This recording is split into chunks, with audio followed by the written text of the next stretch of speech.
ত্রিপুরার রাজনীতিতে এবার চাঞ্চল্য। 21শে জুলাই মঞ্চ থেকে মুখ্যমন্ত্রী মমতা বন্দ্যোপাধ্যায়ের বক্তব্যকে প্রকাশ্যে সমর্থন জানালেন ত্রিপুরার প্রাক্তন মুখ্যমন্ত্রী মানিক সরকার। এবং তাতেই প্রশ্ন, তৃণমূল আর সিপিএম কি তাহলে এখন একে অপরের রাজনৈতিক পরিপূরক? সম্প্রতি কলকাতায় তৃণমূল কংগ্রেসের শহীদ দিবস কর্মসূচিতে বিপুল জনসমাগম হয়েছে বলে মন্তব্য করেছেন মানিক বাবু। শুধু তাই নয়, মমতা বন্দ্যোপাধ্যায় যে ভাষায় 21শে জুলাই বিজেপি এবং আরএসএস এর বিরুদ্ধে আক্রমণ সানিয়েছেন, ঠিক একই ভঙ্গিতে এবার মুখ খুললেন মানিক সরকার। আর তারপরে ত্রিপুরার রাজনীতিতে শুরু হয়ে গেছে জল্পনা, এবং নতুন করে এই জল্পনা যেন বাড়তে শুরু করেছে গতকালকের পর থেকে। মুসলিম নাম শুনলেই মানুষকে বাংলাদেশি বলা হচ্ছে, এটা বিজেপি আরএসএস এর সাংঘাতিক প্রোপাগান্ডা, কোট আনকোট, এমনটাই বক্তব্য মানিক সরকারের। সরাসরি চলে যাবো, ভূপাল জুড়ে গেছে আমাদের সঙ্গে, ত্রিপুরা থেকে রয়েছে ভূপাল। এই মুহূর্তে দাঁড়িয়ে মানিক সরকার তার যে মন্তব্য, সেই মন্তব্যকে ঘিরে ত্রিপুরার রাজনীতিতে শুরু হয়েছে নতুন এক জল্পনা, কি বলবে? দেখো, সিপিআইএম এ বর্তমানে কার্যত মানিক সরকার যুগের অবসান হয়ে গেছে, কারণ তিনি এখন আর সংসদীয় রাজনীতিতে নেই। তিনি এবার গত বিধানসভা নির্বাচনে দাঁড়াননি, এবং সিপিআইএম পলিট ব্যুরো সদস্য হিসাবেও গত সম্মেলনে তাকে এই সদস্য পদ থেকে তিনি সরে গেছেন, এখন জিতেন চৌধুরী।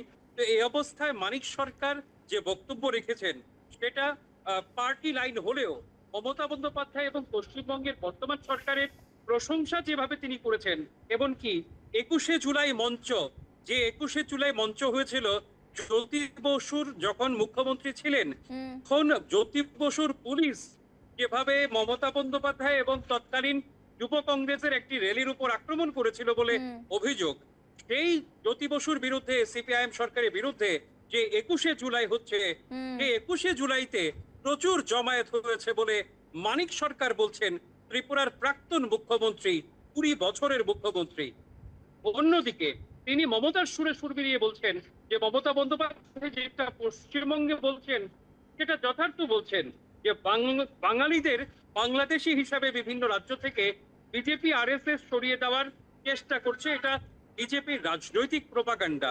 সব মিলিয়ে মমতা এবং মানিক সরকারের মুখে একই রকম সুর নিঃসন্দেহে এই অঞ্চলে রাজনীতিতে নতুন সমীকরণ হিসাবেই ব্যাখ্যা করছে রাজনৈতিক মহল। যদিও ইন্ডিয়া জোটে এর আগেও এই দুই দলকে দেখা গেছে, তবে এই সম্পর্ক যে ভবিষ্যতে আরো স্থায়ী হতে পারে সেটাই কার্যত উঠে এসেছে মানিক সরকারের এই বক্তব্যের মধ্য দিয়ে।